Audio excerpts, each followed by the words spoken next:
The sea lamprey. Damn weird.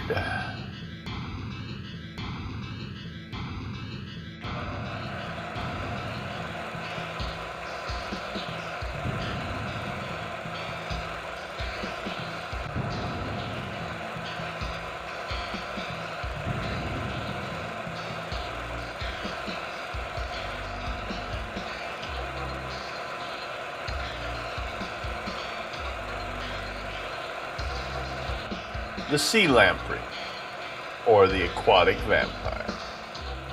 Sometimes called the vampires of the deep, sea lampreys have all the makings of a formidable predator.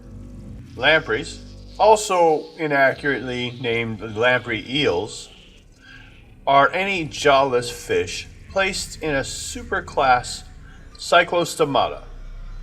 The adult lamprey may be characterized by a toothed, funnel-like sucking mouth. The common name lamprey is probably derived from Latin, which means stone licker. Currently, there are about 38 known extant species of lamprey.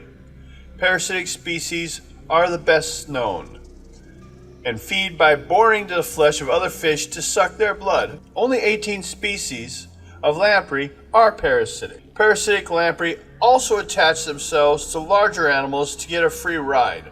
Adults of the non-parasitic species do not feed. They live off reserves acquired as larvae, which they obtain through filter feeding. Lampreys are a very ancient lineage of vertebrate, though their exact relationship to hagfish and jawed vertebrates is still a matter of dispute. Their mouths, complete with file-like tongues, are lined with more than 100 razor-sharp teeth.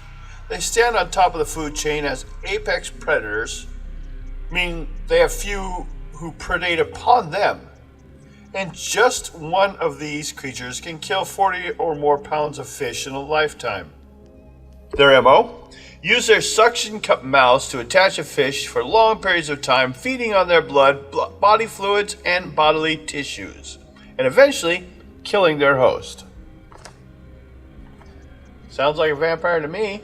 While people can swim without fear of these aquatic parasites, humans are affected indirectly by their populations. The Great Lakes has been fighting invasive sea lampreys since the mid-1900s, after the species entered the lakes and threatened the robust commercial fishing industry there.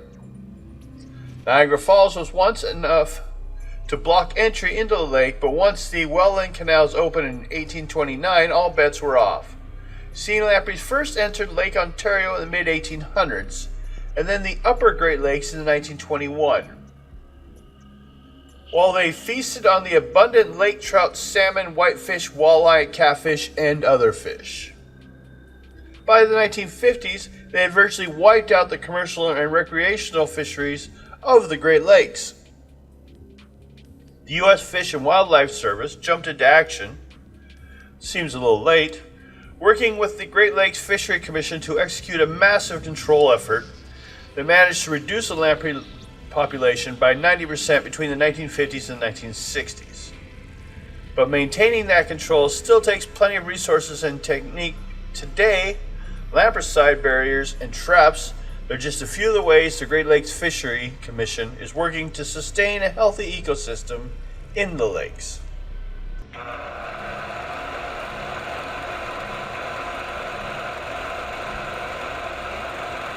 I would appreciate it if you could please go over and click on the subscribe and hit the notification so you can know next time we have something new coming on. And sorry for the interruption, but back to the show.